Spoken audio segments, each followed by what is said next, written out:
it's Renee Starms. Do you have a book that you want to write?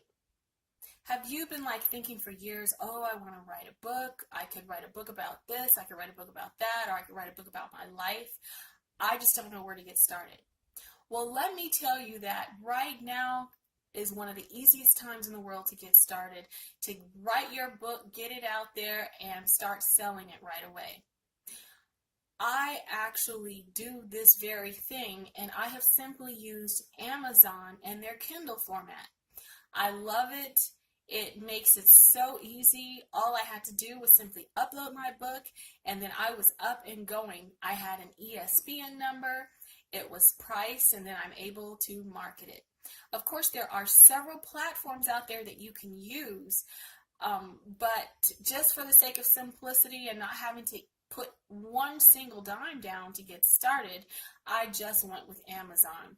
But of course, there are others that you can use, and I write a bit more about how to get started in the process that you should take in the blog post below. So check it out and connect with me if you have any questions. Thank you so much for watching, and I look forward to hearing from you. Bye-bye.